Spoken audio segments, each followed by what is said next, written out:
우리는 살아가면서 날마다 매일매일 선택의 기로에 서서 선택을 하며 살아가고 있습니다. 매일 아침 일어나면 여러분이 선택할 일이 벌써 시작되죠. 지금 일어날까? 조금 더 잘까? 이것도 선택해야겠죠. 이빨부터 닦을까? 아니면 물 한 잔부터 마실까? 뭐 이것도 선택이죠. 아주 사소한 선택의 길에 우리는 이렇게 맞닥뜨리게 됩니다. 오늘 출근할 때 무슨 옷을 입을까? 아마 여러분 오늘 교회 오면서도 내가 이 옷을 입을까? 저 옷을 입을까? 아마 이런 것을 가지고 옷장을 뒤적뒤적거리면서 아마 선택을 했을 것입니다. 식사를 뭘 먹을까? 이것도 굉장히 심각한 고민이죠. 짜장면과 짬뽕은 우리에게 영원한 숙제 아닙니까? 짬뽕을 먹을까? 짜장면을 먹을까? 물론 그거 다 싫다 하는 분도 있지만 늘 그 중국집에 가면 짜장면이냐 짬뽕 안에서 선택장애 걸려서 그렇게 하는 분들이 여럿 계시는 것 같아요. 때로 그런 것들에서 갈등하는 우리의 모습이 굉장히 우습기도 합니다. 부먹이냐 찍먹이냐 이거 가지고 싸우잖아요. 이 탕수육에 소스를 불 거냐 아니면 찍어서 먹을 거냐, 이것의 선택의 기로에 서서 우리가 별것 아닌 것 가지고도 고민하기도 합니다. 심각한 고민도 있죠. 대학을 선택할 때 어떤 전공을 선택할 것인가, 어떤 대학을 선택할 것인가, 내가 결혼 배우자를 선택할 때, 그리고 또 직장을 선택할 때, 그리고 살다가 이사를 해야 되는 경우도 있죠. 이사를 가면서 어떤 지역에 어떤 집을 선택할 것인가, 이것을 우리가 고민하면서 선택의 기로에 섭니다. 내가 이걸 투자를 할 것인가 아니면 투자하지 말아야 될 것인가, 이것도 선택하게 되죠. 물론 우리에게 선택의 여지가 없는 경우도 있죠. 여러분이 직장을 선택할 기회가 별로 없잖아요. 뽑아주면 감사한 일들이 너무 많잖아요. 그러니까 어느 직장이든 날 뽑아주면 나는 그냥 가겠다라고 하는 마음, 또는 대학을 갈 때 어느 학교든 나를 신입생으로 뽑아주면 인서울이면 나는 오케이 하고 가려고 하는 경우도 있지만, 어떤 때는 그 안에서 우리가 선택의 기로에 설 때가 많습니다. 우리는 선택의 기로에 설 때마다 고심하며 선택하게 되는데, 무언가를 선택할 때 여러분은 무엇을 기준으로 삼아서 그러한 선택을 하게 되고 있는지 여러분 자신을 한번 돌아볼까요? 내가 이사를 해야 될 때, 직장을 옮겨야 될 때, 아니면 자녀를 둘만 낳을 것이냐, 셋을 낳을 것이냐, 하나만 낳을 것인가, 이런 선택을 해야 될 때, 아니면 내가 어떤 배우자를 만나서 선택할 것인가, 이런 것을 선택할 때 기준이 있지 않습니까? 내가 이 정도의 직장은 내가 가야 된다, 또 이 정도의 배우자는 만나야 된다, 아니면 이 정도의 대학은 가야 된다, 내가 이런 집은 최소한 이런 정도의 집에 이사를 가야 된다 라고 하는 기준들을 갖고 있거든요. 자, 믿음으로 고향을 떠나서 순례자의 길을 걸었던 아브라함이 있었고, 또 그 아브라함과 함께 롯도 길을 함께 떠났습니다. 어떤 의미에서 보면 너의 친척과 고향과 아비집을 다 떠나라 라고 말했을 때 롯은 친척에 해당되죠. 조카였거든요. 그런데 아버지를 여인 조카, 아버지는 이미 돌아가셨어요. 근데 아버지를 여인 조카 롯을 함께 데리고 다니면서 마치 아들처럼 아마 키웠을 것이라는 생각이 드는데, 이 롯과 함께 이동을 하는 바람에 생긴 일 중에 하나가 오늘 성경 본문에서 읽었던 그런 내용이, 그런 가슴 아픈 일이 겪게 되는 상황이 벌어집니다. 아마 아브라함이 다니면서 굉장히 재산을 많이 불렸던 것 같아요. 그러다 보니까 아브라함도 굉장히 넉넉하고 부유한 재산을 갖고 있었고, 아브라함을 따라왔던 조카 롯도 그의 재산이 굉장히 많아졌던 것 같습니다. 그래서 재산 때문에 싸우는 건 아니지만 늘어난 재산 때문에 분쟁이 일어날 수밖에 없는 그런 상황이 되었어요. 왜냐하면 둘 다 굉장히 많은 가축을 키우고 있었는데, 그 가축을 키우려면 목축지가 있어야 되잖아요. 그런데 이 목축지가 너무 겹쳐요. 가나안 땅에 살고 있는 민족들도 이미 자기의 목축지를 택해서 좀 풀을 먹이고 짐승에게 먹이를 먹여야 되는데, 이 아브라함도 엄청난 가축을 갖고 있었고 롯도 엄청난 가축을 갖고 있었는데, 이 가축을 키우도록 목자를 두고 이렇게 양을 키우도록, 또한 가축을 키우도록 했었는데, 이게 겹치다 보니까 서로 다툼이 일어나는 거예요. 롯과 아브람이 다투는 것은 아니지만 그 종들이, 그 목자들이 그 안에서 야 여기는 넘어오지 마, 우리가 먼저 와서 우리 양들에게 먹이고 있는데 네가 왜 여기를 침범해, 이러면서 서로 갈등하는 상황이 벌어진 겁니다. 그런 얘기가 들려왔겠죠. 그러다 보니까 아브람이 그제서야 이제 롯을 불러서 이제 너와 나는 너무나 재산이 많아지고 식솔들이 많아졌으니까 함께 거주하는 것은 너무 복잡하다. 그러니까 이제 좀 서로 독립해서 살자라고 하면서 분가를 결정하게 된 것입니다. 그러면서 롯에게 아브람은 먼저 선택권을 주었습니다. 그리고 여러분도 알다시피 롯은 어느 땅을 선택합니까? 소돔과 고모라가 있는 땅을 선택했습니다. 오늘 본문에 나오는 그런 내용입니다. 자, 선택권이 롯에게 먼저 주어졌다는 것을 우리가 좀 주목할 필요가 있습니다. 자, 아브람과 롯이 서로 분가해야 될 상황이 되었습니다. 서로 다른 지역에 가서 살아야 되는 그런 상황이 되었습니다. 그때 롯에게 선택권이 먼저 주어졌습니다. 여러분, 따지고 보면 아브람이 주도적으로 롯을 이끌고 고향을 떠나온 곳 아닙니까? 아브람은 어떤 의미에서는 그 집안, 롯을 포함한 그 집안의 가장이라고 할 수가 있습니다. 그러니까 거기에 대장이죠. 대장이면 보통은 어떻게 합니까? 자, 너는 분가해서 떠나라, 이렇게 말하잖아요. 여러분 중에 혹시 자녀를 결혼시키면서 자, 내 집을 너에게 내줄 테니까 우리는 새 집을 얻어서 나가겠다, 이런 부모가 있나요? 대부분의 경우는 뭐 같이 와서 살든지, 그렇지 않으면 분가해서 내보내는 거지 부모님이 그 집을 나가는 경우는 없지 않습니까? 근데 지금 아브람의 경우는 그런 경우가 된 거예요. 자, 너랑 나랑 이제 분가해서 살아야 되는데 네가 결정해. 네가 이곳을 택하면 나를 떠날 거야. 네가 좌하면 나는 우하고, 네가 우하면 나는 좌할 거야 라고 하면서 주도권을 갖고 있을 만한 아브라함이 자기의 주도권을 내려놓고 롯에게 그 선택권을 주게 된 것입니다. 9절 보면 내 앞에 온 땅이 있지 않느냐, 나를 떠나가라. 이 나를 떠난다라는 소리는요, 내가 살고 있는 지역을 떠나라는 것이 아닙니다. 아브라함을 떠나서 서로 이제 따로 떨어져 살자라는 의미거든요. 너가 좌하면 나는 우하고, 너가 우하면 나는 좌하겠다, 이렇게 이야기를 합니다. 어쩌면 롯을 사랑하는, 조카 롯을 사랑하는 아브라함의 정말 지극한 마음이었을 것이라는 생각이 들어요. 롯의 선택을 존중하는 거예요. 근데 이 아브라함의 마음에서 저는 하나님의 마음도 느껴졌어요. 하나님은 우리의 선택을 존중하십니다. 우리의 선택의 폭을 우리에게 주지 않았다면 선악과를 따먹는 일도 없을 거예요. 하나님께서 에덴 동산에서 이 선악을 알게 하는 나무의 실과를 주었잖아요. 그리고 그 나무를 따먹든지 따먹지 말든지 너의 선택이야. 근데 내가 너한테 말하건대 이걸 따먹으면 안 돼. 따먹으면 정령 죽을 거야. 어떤 분은 그런 말씀 하시더라고요. 왜 하나님께서 선악을 알게 하는 나무를 거기다 만들어놔서, 그거 없으면 죄도 안 지을 거 아니냐. 그런데 거기에서 그걸 만들어 놓기 때문에 할 수 없이 유혹을 받아서 먹게 된 것도 아니냐. 하나님 너무 나쁘다, 뭐 이렇게 말씀하시는 분도 있거든요. 또 우리가 하나님이 인간을 만들 때 우리에게 주신 여러 가지 것 중에 하나가 뭐냐면 자유의지라는 걸 줬다는 말을 많이 하잖아요. 자유의지가 뭡니까? 내가 선택할 수 있는 권리예요. 그런데 여러분, 모든 것이 허용됐다면 선택한다라는 권리는 의미가 없습니다. 그렇잖아요. 뭐 하지 않는 게 없는데 무슨 선택이 있어요? 하지 말라는 것과 하라는 것이 있을 때 그 둘 중에 선택이 있는 거지, 모든 것이 허용됐다고 했을 때는 선택의 여지라는 것은 없는 거예요. 근데 여러분 얼마나 감사해요. 예를 들면 선악을 알게 하는 나무 같은 것을 한 100그루 1000그루를 심어놨어요. 여기저기 막 그 뭐 선악을 알게 하는 나무 1, 뭐 B, 3, 뭐 이런 식으로 쭉 만들어 놓고, 야 여기 중에서 수많은 게 있잖아. 예를 들면 10,000그루가 있는데 10,000그루 중에서는 한 100그루 정도를 먹지 마, 아니면 1000그루는 먹지 마, 이랬으면 유혹이 엄청 많을 거 아니에요. 근데 그 넓은 동산 안에 딱 하나 만들어 놓으시고 이것은 먹지 말라, 이렇게 말씀하신 거잖아요. 저는 선악을 알게 하는 나무의 실과를 만드는 것은 하나님의 함정이 아니라 우리 인간의 선택을 존중하시는 하나님이시라는 것을 알게 됩니다. 내가 너를 창조했지만 너가 나를 거부할 수도 있어. 근데 나를 거부하는 게 뭐냐면 내가 너에게 먹지 말라고 했던 이 실과를 먹지 않는 건데 너가 먹으면 나를 거부하는 거야. 이것 하나만 지켜줘. 이것이 하나님께서 인간에게 주신 거거든요. 그래서 저는 이 선악을 알게 하는 나무는 하나님의 은혜라고 생각해요. 도처에 그 함정과 지뢰 같은 것을 만들지 않고 딱 하나를 만들어 놓고 우리의 선택을 존중하시는 하나님 아니시겠습니까? 하나님은 우리에게 강요하는 분이 아니십니다. 하나님은 우리에게 선택권을 주십니다. 나를 선택할래? 아니면 나를 선택하지 않을래?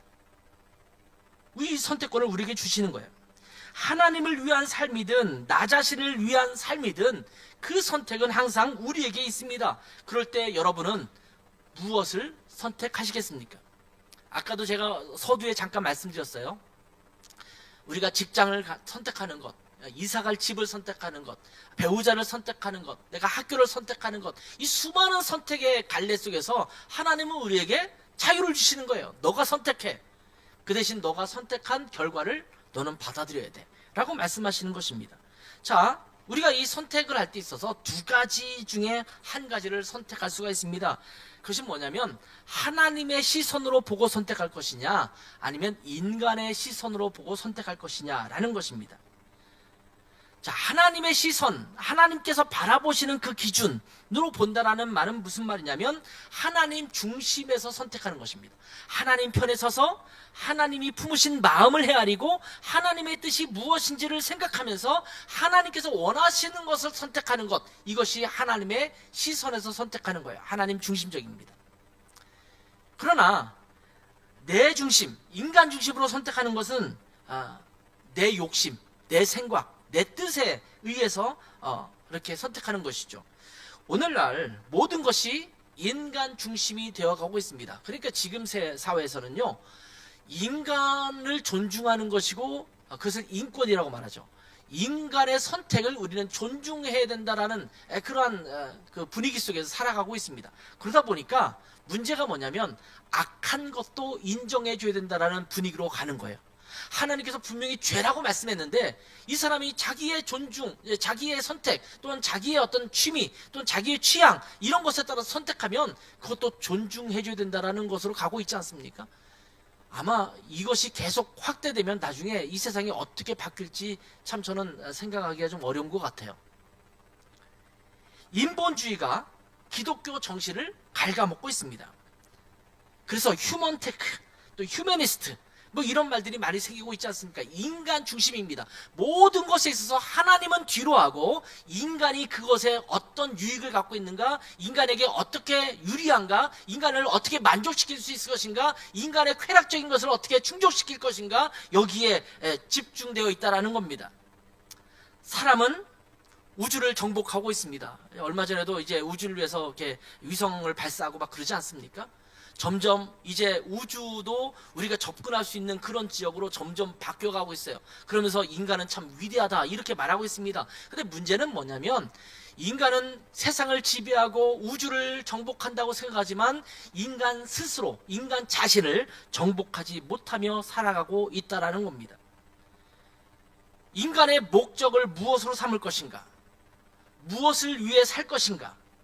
이것은 여러분의 선택입니다.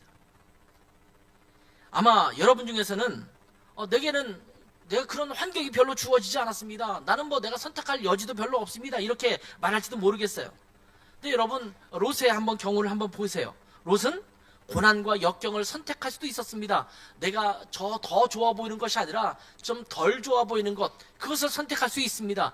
다른 조건을 생각하면서 내가 이것보다는 그래도 내가 그 땅보다는 이 땅을 선택할 수 있다는 생각을 갖고 있었을 것입니다. 그런데 자기에게 좀 불리한 조건, 손해볼 수 있는 조건, 내게 좀 합당하지 않은 조건은 우리가 제외하고 온 땅에 물이 넉넉한 소돔과 고모라를 선택한 것입니다.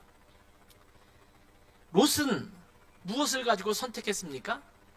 자, 롯의 선택 기준이 무엇이었습니까? 롯의 선택 기준은 안일함과 풍족함이었습니다. 한번 10절 한번 보세요. 같이 한번 읽습니다. 시작. 이에 롯이 눈을 들어 요단 지역을 바라본즉 소알까지 온 땅에 물이 넉넉하니 여호와께서 소돔과 고모라를 멸하시기 전이었으므로 여호와의 동산 같고 애굽 땅과 같았더라. 여기 보면 소돔과 고모라 땅이 어떻게 보였다고 말하고 있어요? 여호와의 동산 같았다라는 거예요. 에덴 동산을 의미하는 거잖아요. 에덴 동산처럼 정말 모든 것이 풍족한 땅처럼 느껴졌다는 것입니다. 그 당시에 가장 발달했던 그 지역이 어디냐면 애굽 지역이에요.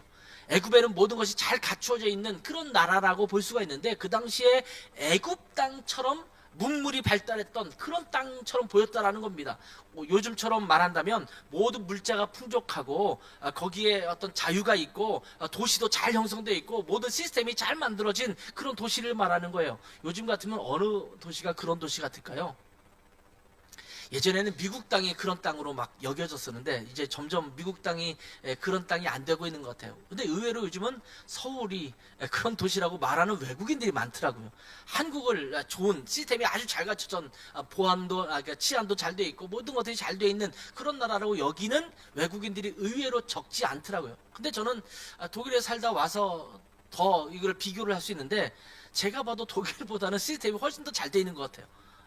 그런 의미에서 돈만 있으면 살기 좋은 나라가 한국인 것 같아요. 돈만 있으면 전제가 붙지만 살기 좋은 나라 같아요. 그 당시에 롯이 바라볼 때 이 땅은 너무 풍족하고 좋은 땅이라고 여겼다라는 것입니다. 그런데 안정감과 풍족함을 줄 수 있다고 여겨지지만 그 속에 하나님 없이 살아가고 있는 악함을 보지 않았다라는 거예요. 그의 기준은 안일함과 풍족함입니다. 이 땅에 가면 나는 풍족하게 살 수 있을 것 같아. 굶어 죽지 않을 것 같아. 거기 가면 목축지도 풍성해. 물도 많아. 그러니까 물 구하는 것도 문제가 없고 양떼들에게 먹이를 먹이는 것도 문제 없고 아마 분명히 나는 그 땅 가면 자유롭게 풍성하게 풍요를 누리며 살 수 있을 것 같다. 이렇게 생각한 것입니다. 여러분, 우리 그리스도인의 선택 기준은 하나님께 있어야 합니다. 여러분, 롯과 달리 아브라함은 자기 자신의 유산을 하나님께서 선택하시도록 했습니다. 왜 그랬을까요? 하나님이 가나안 땅으로 가라고 말씀하셨기 때문에, 가나안 땅에 있으라고 말씀하셨기 때문에 아브라함은 어디를 가든 하나님이 약속하신 그 땅에 머물기를 원했다라는 거예요. 하나님께서 선택하시도록 맡겨드리는 결단을 했다라는 겁니다. 그렇기 때문에 우리 그리스도인들에게 굉장히 중요한 것 중에 하나가 뭐냐면 기도와 말씀입니다. 하나님께서 말씀을 통해서 제게 말씀해 주시도록, 또 다른 신앙의 선배들을 통해서 말씀해 주시고, 또 마음의 평안함을 통해서 우리 가운데 말씀하시는 그 하나님의 음성에 귀를 기울여야 합니다. 인생을 살다 보면 더 좋은 것들이 있거든요. 그냥 객관적으로 볼 때 좋은 것, 이것을 따라가는 것이 정말 성공한 것인가를 생각해 봐야 합니다. 제가 종종 가끔씩 말씀드렸지만 저의 인생을 쭉 돌이켜보면 어떻게 보면 저는 메이저보다는 항상 마이너를 선택해서 갔던 것 같아요. 근데 항상 그때마다 하나님께서 그 마이너를 선택하시도록 인도하셨거든요. 대형교회를 가야 되는데 거기서 오라고 하는데 하나님이 울릉도로 가라고 하셨잖아요.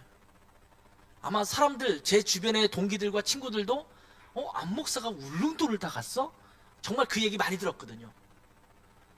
제가 울릉도에서 나서 개척했을 때 많은 분들이 정말 재미있게 저한테 그런 얘기 했어요. 안 목사가 개척할 거라고는 꿈에도 생각 못했다. 이런 얘기를 하더라고. 미국을 가고 싶은 마음을 가지고 준비하고 있을 때 하나님께서 저를 독일로 또 인도하셨어요. 메이저가 미국이라면 독일로 가게 되는 거죠. 그리고 독일에서 거기서 그래도 안정적으로 사역을 하고 있을 때 하나님께서 저를 또 다시 한국 땅으로 부르시는 거예요. 어쩌면 그 선택으로 다시 돌아간다면, 인간적인 욕심으로 본다면 제가 선택하지 않은 선택을 행하는 것이 저에게는 어쩌면 인생에 있어서 훨씬 더 좋았을지도 몰라요. 아마 처음에 울릉도 가기 전에 큰 교회를 택해서 제가 갔었다면 굉장히 다른 모습이었을 것이라고 생각을 해요.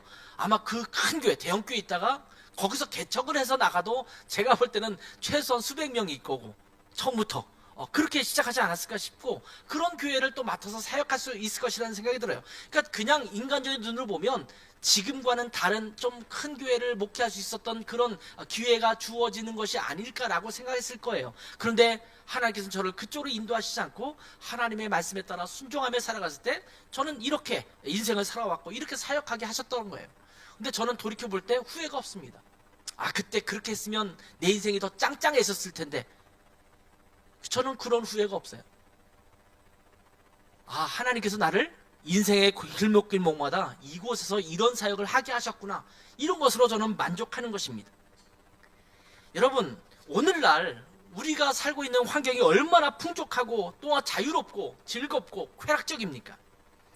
그런 것에 비하면 하나님을 믿고 따르는 삶은 따분하고 재미없고 얽매이는 것 같고 귀찮은 것처럼 느껴지는 그런 삶입니다. 그래서 예수님 믿는 게 쉽지가 않습니다. 여러분, 예수님 믿다 보니 이 추운 겨울날 아침 일찍 서둘러서 교회로 지금 서둘러 나와서 지금 집에서 쉬지 못하고 있지 않습니까? 매일 직장 생활하면서 피곤하고 지쳤는데 쉬는 주일까지 나와서 이렇게 예배를 드려야 돼요. 사실은 귀찮은 일이잖아요. 예수 믿으면 하지 말라는 것도 너무나 많지 않습니까? 또 예수 믿으면 손해보더라도 다른 사람에게 더 배려하고 섬기고 이런 삶을 살아가야 된다고 말씀하시는 말씀이 너무나 많으니까 어떤 때는 내 주장도 하지 못하고 내 권리도 내세우지 못하고 때로는 다른 사람을 섬겨야 되는, 마치 손해보는 것처럼 살아가야 될 일들이 너무나 많습니다. 예수 안 믿으면 정말 즐길 수 있는 것이 세상에 많은데 그것을 다 포기해야 될 것들이 너무나 많지 않습니까? 그렇기에 우리는 쉽게 하나님의 나라 또는 하나님의 믿는 믿음의 삶이 아니라 이 세상의 가치를 따라가려고 하는 그 삶을 선택하기가 너무나 쉽습니다. 그래서 세상에 그리스도인들이라고 말하지만 그리스도인들 중에서는 하나님을 믿는 것은 요만큼 하고 적당히 하고 다른 부분은 세상에 주는 가치와 또 세상이 따라가는 그 흐름에 따라가는 삶이 너무나 많습니다. 그러면 거추장스럽지 않거든요. 여러분, 물을 거슬러 올라가려면 얼마나 힘듭니까? 그냥 흘러가는 대로 살면 너무나 편안하잖아요. 제가 독일에 있을 때 가끔씩 캠핑을 가거나 그럴 때 이 노를 저으면서 이게 수로를 다닐 때가 있어요. 근데 물이 흘러가는 곳으로 가면 그냥 방향만 잡아주면 돼요. 이렇게 한번 잡아주면 되는데 물을 거슬러 올라가려면 정말 힘들어요. 발에 힘이 다 가고 막 땀을 흘릴 정도로 그렇게 거슬러 올라가는 것이 쉽지가 않아요. 그렇게 거슬러 가는 것은 고통스러운 것입니다. 그냥 흘러가는 대로 살면 너무나 편안하잖아요. 그런데 믿음으로 살아가려면 매우 힘들고 어려운 삶이 될 수 있거든요. 그러니 대충 믿음 생활하면서 세상과 어느 정도 타협하면서 적당히 살고자 하는 마음을 갖게 되는 것입니다. 그래서 안일함을 선택하는 거예요. 풍족함을 선택하는 거예요. 하나님은 이걸 요구하시지 않을지 모르지만 그래도 이렇게 하면 내가 좀 이득이 있을 것 같으니까, 내가 유익이 있을 것 같으니까, 조금 더 부유할 수 있을 것 같고, 좀 더 풍족할 수 있을 것 같고, 조금 더 편안할 수 있으니까 이런 마음을 갖게 되는 것입니다. 그렇지만 여러분, 기억해야 될 것이 있습니다. 적당히 풍족을 누리며 살고자 해도 세상과 적당히 타협하면서 살아가면 하나님의 사람으로 거룩한 삶을 살아가기는 어렵다라는 것입니다. 여러분, 혹시 예수님 믿는 사람으로서 거룩한 삶을 살고 싶으십니까? 그렇게 살고 싶으세요? 의외로 많은 그리스도들은 그 질문에 뭐 교회에서 물어보면, 목사님이 물어보면 그렇지요 라고 대답은 하겠지만 속으로는 아니요, 그냥 적당히 뭘 거룩하기까지 요구해요. 그냥 세상과 좀 모나지 않게 살면서 좀 적당하게 그 사람들에게 뭐 도덕적으로 또 윤리적으로 문제 삼지 않고 그렇게 살아가면 되지 뭘 그렇게 거룩까지 요구하십니까? 이렇게 생각하는 분도 의외로 많거든요. 근데 여러분, 적당히 살아가면 그렇게 살아가기 좋습니다. 그러니까 예수 믿어도 교회 가도 주일날 예배 드리고 나머지 시간에는 내 편한 대로 그냥 다른 사람과 똑같이 살아가면 돼요. 거리낌 없이 거치장스럽지 않게 살아가면 돼요. 근데 예수님 믿고 거룩한 삶을 살려고 결정한 사람들은 그게 되지가 않아요. 말 끝마다 또한 삶의 행동의 끝자락마다 걸리는 것들이 너무나 많거든요. 거치장스러운 게 너무 많거든요. 이거 이렇게 하면 안 되는데, 예수 믿는 사람으로 이렇게 살면 안 되지, 이렇게 말하면 안 되지 라고 하면서 스스로를 자꾸 제어할 수밖에 없는 삶이 되거든요. 여러분, 세상의 흐름에 적당히 따라가면 하나님의 사람으로 온전히 살아가는 것을 포기하는 것과 같다라는 것을 기억해야 합니다. 아무리 의인이어도 죄악으로 가득한 세상 속에서 아무런 저항 없이 살아가면 그 영향을 받을 수밖에 없다라는 것입니다. 여러분, 오늘 읽은 본문 중에서 창세기에 있는 말씀을 읽었지만 그 롯에 대한 기록이 베드로 후서에도 나오고 있거든요. 이 베드로 후서 2장 8절을 한번 볼까요? 이 롯에 대한 얘기를 잠깐 이렇게 설명해 주고 있습니다. 같이 한번 읽겠습니다. 시작. 이는 이 의인이 그들 중에 거하여 날마다 저 불법한 행실을 보고 들음으로 그 의로운 심령이 상함이라. 여러분, 성경은요, 롯이 의로운 자였다 이렇게 소개하고 있습니다. 소돔과 고모라 땅, 그 죄악이 가득한 땅에 살고 있지만 그는 의인이었다라고 평가해요. 오늘 본문 보세요. 베드로 후서에 보면 신약 시대에 구약에 살았던 그 롯을 평가하면서 뭐라고 말합니까? 이 의인이라고 소개하고 있어요. 그리고 그에 보면 그 의로운 심령이 상했다. 그는 의로운 심령을 갖고 있었다. 이렇게 말하고 있는 것입니다. 그럼에도 불구하고 의인이었던 롯이 소돔과 고모라라고 하는 죄악으로 가득한 땅에 살다 보니까 의로운 심령이 상했다라고 기록하는 거예요. 정말 재미있는 곳이 어디냐면, 예수 믿는 사람으로서 가장 재미있는 곳이 어디겠습니까? 교회예요, 교회. 교회 오면 다 같은 가치관을 추구하잖아요. 그 말을 해도 누구나 거치지 않아요. 같은 것을 바라보고 있어요. 하나님을 기쁘시게 하고 하나님 앞에 영광 돌리고 또 하나님께서 말씀하신 대로 살아가려고 하고 이 모든 것들을 함께 공유하고 있잖아요. 저는 수련회 같은 데 가면 너무나 좋은 것 같아요. 왜냐하면 예수 믿는 사람들이 같이 모여서 2박 3일 같이 지내면 거리낄 게 없거든요. 눈치 볼 것도 없어요. 기도한다고 누가 눈치 주는 것도 아니고 성경 읽는다고 눈치 주지 않아요. 가끔씩 우리 라이트하우스 무브먼트 안에 있는 목사님들이 모이는 모임이 있잖아요. 그런데 모임에 가면 너무나 좋아요. 또 예수 믿는 사람들이고 같은 목사임에도 불구하고 또 추구하는 방향이 같다 보니까 너무나 좋은 거예요. 좋다. 이들과 함께 이야기하면 같이 꿈을 얘기하고 비전을 얘기하고 또 우리가 안 되는 것에서 답답함을 토로하면서 함께 기도하고 이런 시간을 갖는 것이 너무나 기분 좋지 않습니까? 그런데 세상에서 살다 보면 제가 그렇게 살지 못하잖아요. 근데 혹시 여러분 중에서 교회보다 세상이 재밌다, 세상이 더 즐겁다, 세상에 가면 더 만족스럽고 너무 나는 거기 가면 물 만난 물고기처럼 좋다라고 하시는 분이 있다면 지금 뭔가 잘못 살고 있는 거예요. 여러분, 그리스도인은요, 세상에 살아갈 때 행복할 수가 없어요. 물 만난 물고기처럼 살 수가 없어요. 왜냐면 우리의 마시는 물과 달라요. 여러분은 쉬리와 같은 존재들입니다. 1급수 물에 살아야 되거든요. 근데 혼탁한 물에 가서 살 수 없는 거예요. 근데 우리는 마치 혼탁한 물에 살 수 있는 물고기처럼 그곳에서도 자유롭게 헤집고 다닌다면 뭔가 심각한 문제가 있는 것 아니겠습니까? 우리는 거룩한 자이기 때문에 그렇습니다. 이 소돔과 고모라 땅에 살고 있었던 롯은 의로운 사람이지만 그 죄악 속에 살고 있다 보니까 마음을 상한 것입니다. 여러분, 소돔에 있어서 가장 대표적인 죄가 무엇이었을까요? 그 죄는 동성애였습니다. 여러분, 영어 단어 중에서 소돔이라는 단어가 있어요. 소돔이. 이 소돔이라는 단어가 있는데 이 소돔이라는 단어의 의미는 그냥 직역을 한다면 소돔과 같은 이라는 말이거든요. 소돔과 같다라는 이 소돔이라는 단어는 남색이라는 말이에요. 남자 간의 동성애를 하는 것을 말할 때 소돔이라는 이름을 써요. 그러니까 소돔의 그 도시, 소돔과 같은 일을 행하는 것, 남색이다, 동성애다, 이렇게 말하고 있는 것입니다. 롯은 아마도 그 죄에 물들지 않았던 것 같습니다. 그러나 아까 읽었던 8절 말씀 기억하시죠?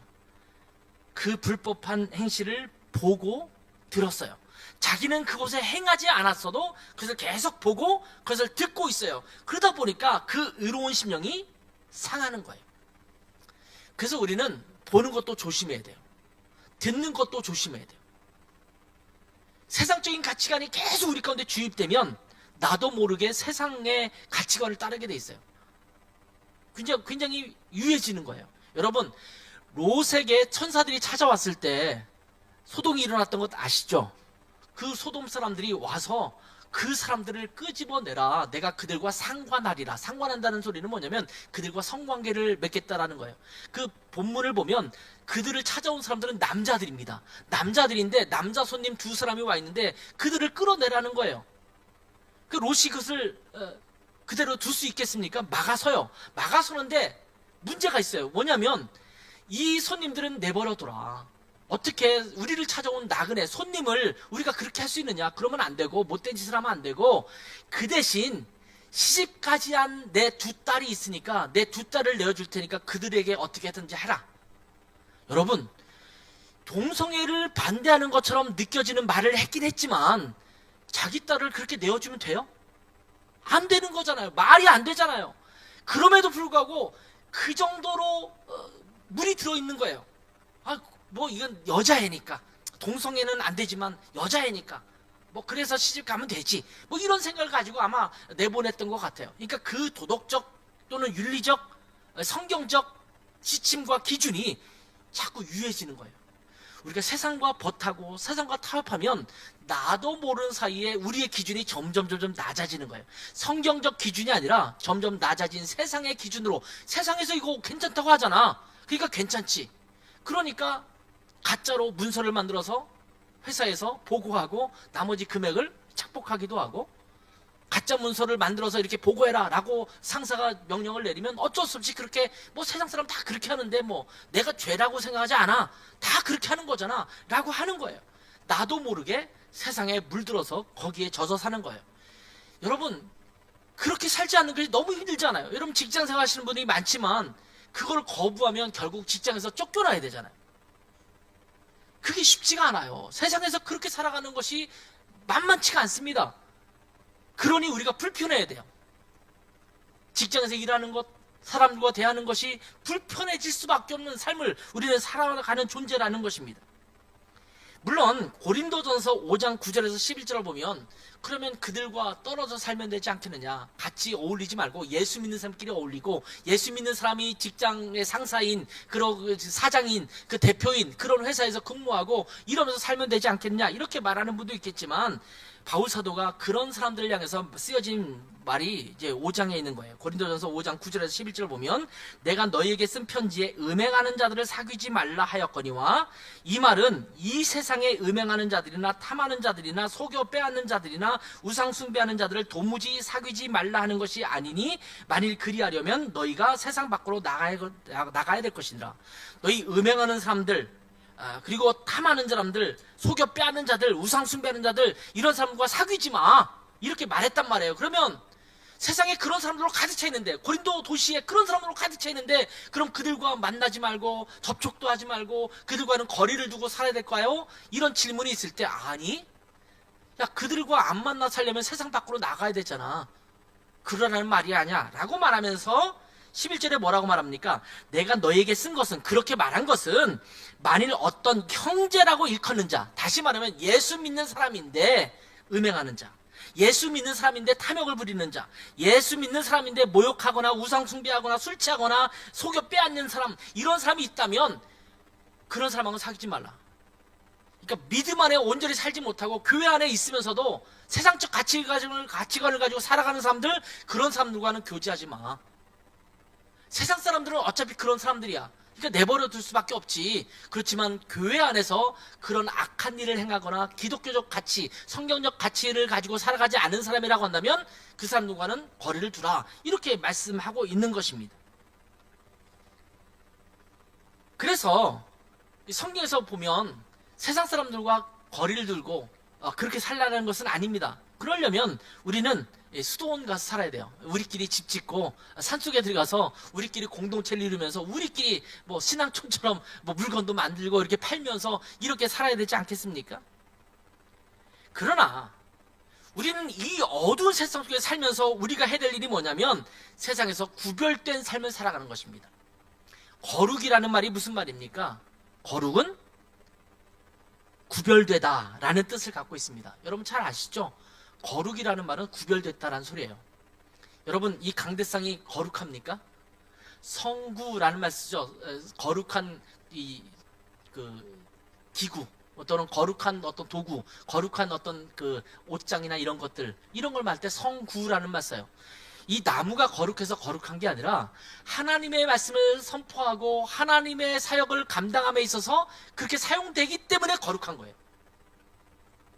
여러분이 앉아있는 의자나 테이블이나 이 모든 것들이 거룩한 의미는 하나님 앞에 예배드리는 장소에서 하나님 앞에 예배하고 말씀을 공부하고 이럴 때 사용되기 때문에 거룩한 거지, 그 자체가 거룩한 게 아니거든요. 구별된 거예요. 이거는 말씀을 읽을 때, 말씀을 공부할 때 사용되도록 구별됐기 때문에 거룩한 거예요. 성직자라는 말 쓰잖아요.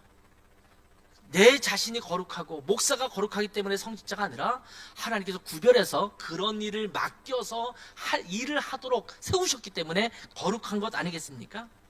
우리 그리스도인들은 이 어두운 세상 속에서 거룩한 삶을 살아가야 합니다. 어둠에 빛을 비추는 삶, 그들과는 다른 삶, 그들과는 구별된 삶을 살아가야 된다는 것입니다. 여러분, 우리는 세상 속에 살아가면서 매 순간 선택하며 살아가야 합니다. 그리고 선택권은 여러분에게 주어져 있습니다. 당장 오늘 교회에서 나가는 순간부터 우리는 선택하며 살아가야 할 것입니다. 가정에 가서, 직장에 가서, 또 일상의 삶 속에서 매 순간 선택의 기로에 맞닥뜨릴 것입니다. 아브라함은 하나님께서 약속하신 것을 붙들었습니다.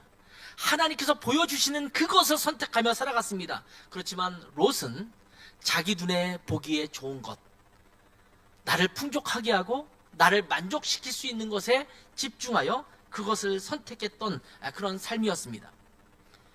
우리에게 주어지는 매일의 삶 속에서 세상에 물들 것이냐, 아니면 거룩하게 구별되어서 세상을 주도할 것인가, 이것은 우리에게 달려 있습니다.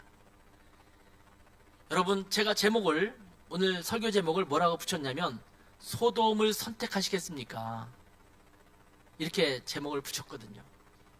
어쩌면 우리는 이 롯의 이야기 속에서 우리는 소돔을 선택하면 안 된다라고 생각하고 있겠지만 실제로 삶 속에서는 계속해서 소돔을 선택하며 살고 있는 삶이 아닌가를 돌아보아야 합니다.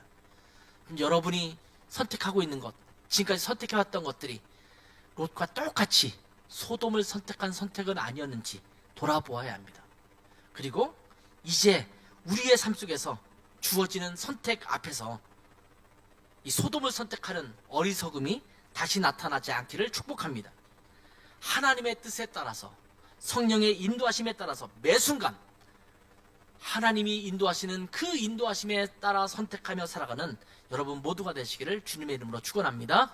기도하겠습니다. 하나님 아버지, 하나님께서는 우리에게 좌가 있고 우가 있으니 너희가 선택하라 라고 말씀하시지만, 하나님 그 선택의 기로 앞에 섰을 때마다 저희가 주님을 바라보게 도와주시고, 주님의 마음이 어디 있는지 바라보게 도와주시고, 예수 믿는 사람으로서, 하나님의 자녀로서, 그리스도인으로서 내가 무엇을 선택하는 것이 가장 하나님 앞에 영광이 되는지를 보고 선택하는 저희들 삶이 될 수 있도록 은혜 주시기를 원합니다.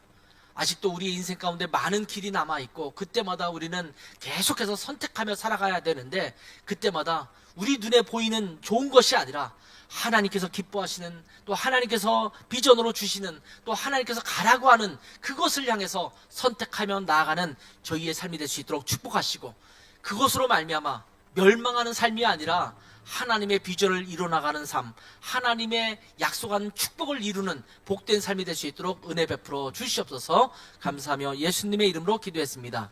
아멘.